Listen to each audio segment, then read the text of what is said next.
Ciao. Mettez partout. Mettez partout. Aujourd'hui, on termine la peinture intérieure, Moi, la c'est ça, Kali? peinture, je propose de faire la peinture de la pièce. Intérieur. Et puis Intérieur. toi, tu mets pour la salle de bain. J'ai besoin de toi. Ok, je t'apprends alors. Oh, tiro. Avant de finir le plaquage intérieur, nos amis s'occupent de l'habillage des plaques extérieures, en posant des 2x3 sur les angles du falais pour avoir une meilleure finition. Et voilà, on a terminé l'habillage extérieur. Maintenant, il va nous rester à siliconer pour éviter l'intrusion de l'eau. Allez, allons maintenant nous occuper de la salle de bain. Et toi, maintenant, on va aller poser le liner alors. Oui, on va poser les liners. Ok, Je vais on va- t'expliquer comment on va poser. Ok, on centre alors le siphon. Oui, Et après, on pose sur les côtés, on le monte sur les débords Ouais. de même hauteur. voilà, c'est ça. Regardez, tonton, il est en train de tracer l'évacuation, le trou pour l'évacuation. Une fois tracé, il faut percer ce trou, toujours avec une lame diamant. Maintenant, on va essayer. Bon bah, ça rentre pile poil. On va réajuster, bien sûr, hein, tous les plis là qui sont sur les bords. Et après, on s'attaque à la suite. Oui, en effet, il faut bien tendre le liner, car plus tard, il y aura une couche de béton par-dessus. Le liner, c'est un film d'étanchéité. Son épaisseur est de 0,5 mm. Maintenant, nous pouvons poser les plaques d'habillage au-dessus. Et surtout, on n'oublie pas de faire une entaille dans la plaque. Pourquoi, Moana? On peut sortir le liner.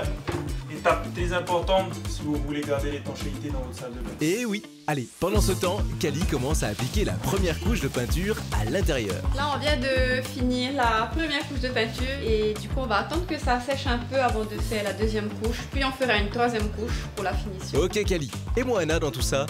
Là, on est dans la salle de bain. Ici, il y aura le lavabo avec du 3x8. On va découper. Et un aussi pour le miroir et la lumière. Et oui, il faut anticiper la pose des accessoires pour renforcer les points de fixation, pour ne pas visser dans le vide. Et on peut terminer la pose des plaques en fibrociment. Une fois la peinture sèche, on pose le silicone pour finir les jointures des plaques. Et on en profite aussi pour effacer les petits défauts. Eh ben, Kali, elle chôme pas. Elle s'est attaquée maintenant à la peinture extérieure.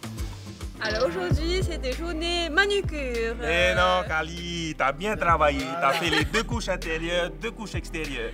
Merci, tonton, de m'avoir aidé à poser le liner pour la douche. Et on a plaqué aussi, hein. Voilà. Oui. Et le... Silicone. Ah, silicone. Papi, il a fait le silicone. Maruru Mete, à demain. Si.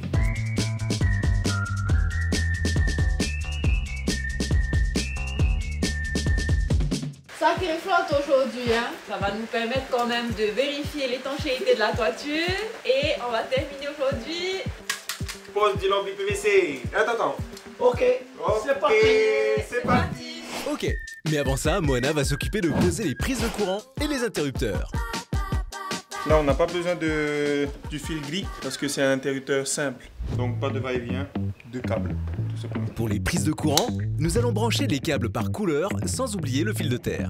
Par convention, sur une vue de face, le neutre est à gauche et la phase à droite. Bon, eh bien sans transition, passons à la pose du faux plafond. La première chose à faire est de positionner les bordures, c'est-à-dire les profilés, et cela sur tout le tour de la pièce. Aujourd'hui, c'est Kali qui s'occupe des coupes. Et qui passe le relais à Moana. De 26.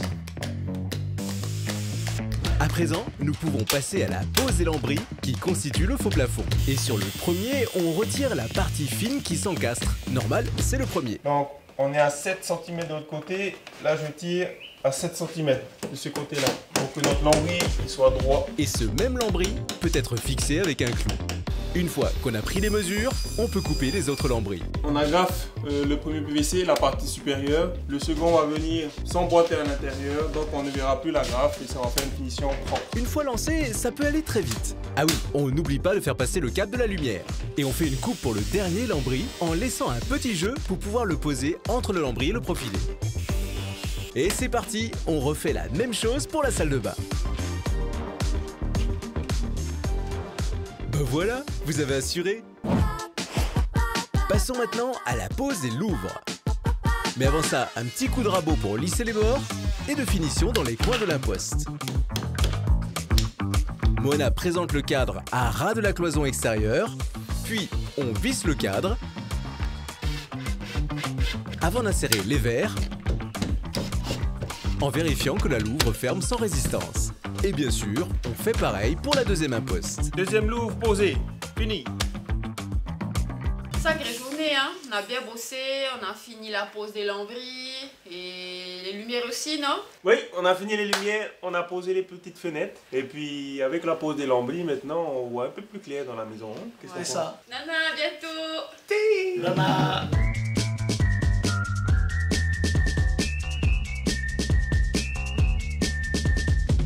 penses? Hey, Yorama! Aujourd'hui, mission. T'as eu la peinture sur les mains. Oui, Qu'est-ce qu'on fait alors? peinture choya pour moi. Ok, on va faire alors 3 choses aujourd'hui. Peinture, silicone et lasure. Parce qu'on va garder les bois qui sont derrière nous. On a décidé de les garder apparents. Donc du coup, on va les lasurer pour que ce soit propre. Suivez-nous. Bon, vous l'avez compris, ce sera en quelque sorte une journée de finition. Et pour commencer, parlons mastic. Après avoir mis le tube dans un pistolet squelette, on coupe l'extrémité et on revisse l'embout avant d'y faire une belle entaille en biais. Le mastic va non seulement nous permettre de faire la jointure entre deux plaques, mais aussi de cacher certains défauts. Ou encore, comme ici, de joindre les profilés du faux plafond. Une fois le mastic déposé, on le lisse avec un doigt humidifié. Waouh, superbe! On passe aussi le mastic à l'extérieur, car il est résistant aux intempéries et reste souple après séchage. Voilà, on en met un petit peu partout où il faut assurer de l'étanchéité.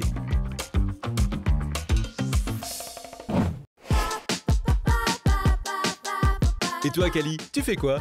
Je fais la lasure pour protéger le bois, pour la finition, pour l'esthétique. Exactement. La lasure va pénétrer dans le bois pour le protéger de l'intérieur, tout en le laissant respirer et en préservant son aspect naturel. Moana ponce les taches de peinture avant de donner un coup de main à Kali. Quant à la lasure teintée, elle permet de contraster avec les murs blancs.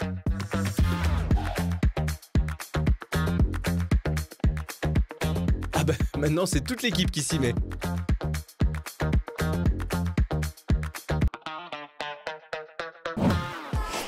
Revenons à notre peinture extérieure. Alors là, je suis en train de peindre la 3e couche. Donc on doit peaufiner les finitions, bien peindre entre les strieux pour que ce soit bien propre, bien net.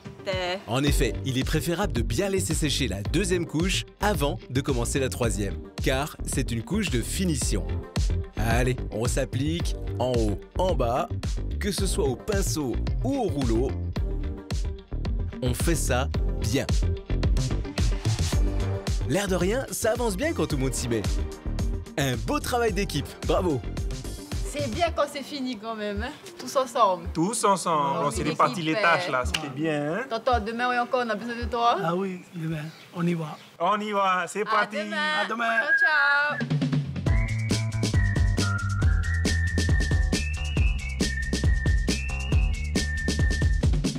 Bonjour tout le monde. Voilà. Ben, on a bien avancé depuis, hein? Tout à fait, on a bien avancé, mais il nous reste beaucoup de travail encore.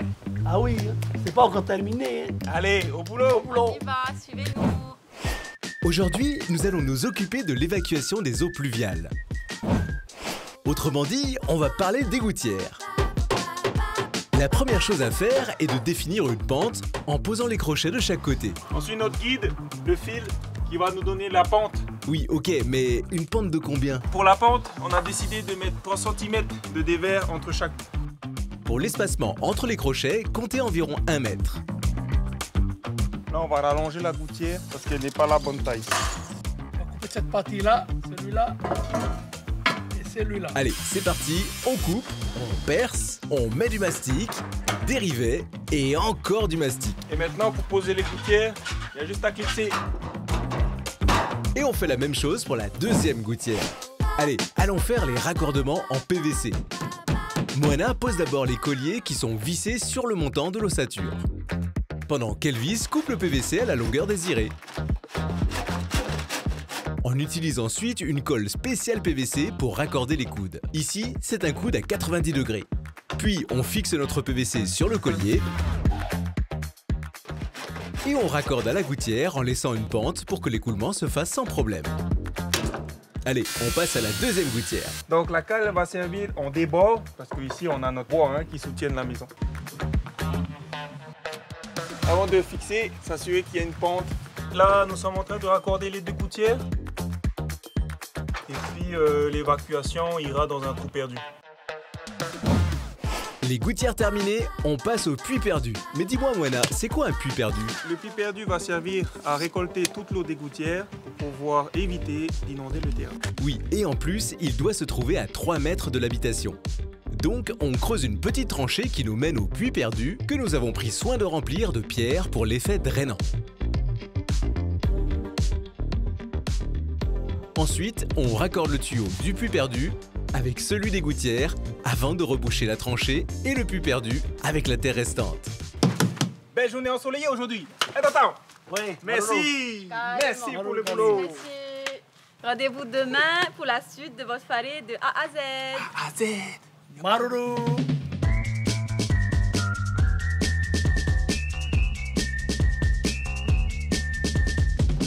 Kali, hey! Yorana, vous êtes déjà là? Aujourd'hui, on s'attaque à une pièce importante de la maison. La salle de bain. Alors suivez-nous. Suivez-nous! Et oui, c'est une journée très importante. On va poser le carrelage de la douche.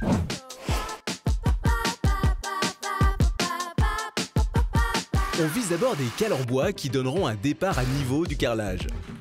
On utilise de la colle à carrelage à laquelle on rajoute de l'eau. Et on mélange bien le tout pour obtenir une consistance souple et homogène. Aujourd'hui, nous allons travailler avec un peigne et une truelle.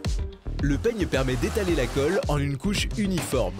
On essaye ensuite de bien plaquer le carrelage en prenant soin de laisser un espace pour les joints. On peut utiliser des clous pour avoir un espace régulier, mais on peut aussi acheter des croisillons qui sont faits exprès pour ça. Pendant ce temps, Kali s'occupe de l'autre mur. Après la pose des carreaux entiers, on peut passer aux coupes. Quand les mesures sont différentes, il est préférable de poser les carreaux au sol dans la configuration de pose. Donc les bois ne nous servent plus à rien et les bois sont représentés maintenant par la dalle qu'on va couler pour le bac à douche. Ok alors, c'est parti. Les bois servent aussi de repère pour l'épaisseur de la dalle. On a notre 3 par 6, on va se mesurer 1 mètre, ça va nous donner la limite de notre bac à douche. On va mettre bien sûr un bouchon de protection pour protéger notre évacuation et ensuite on va couler une chape de propreté. Donc comme on est sympa, on vous laisse le dosage pour une brouette. Et oui, quand on n'a pas de bétonnière, on fait à l'ancienne. On dépose le béton sur le liner. On étale bien avec notre fameuse truelle. Et une fois à mi-hauteur, on dépose les ferraillages pour consolider la chape. Puis on remplit avec une deuxième brouette. Enfin, avec le contenu de la brouette. Pas la brouette, enfin, passons. Ah oui, important, on fait une légère pente vers l'évacuation pour l'écoulement. On cale un 2 par 3 pour finir la remontée. Et on lisse bien le béton pour avoir une chape bien nette. C'est pas mal, j'avoue. Un petit mot, les amis? Coucou les bricoleurs. Comme vous avez vu, on a bien avancé dans notre salle de bain, mais c'est pas encore terminé. Pas encore terminé, on se retrouve demain.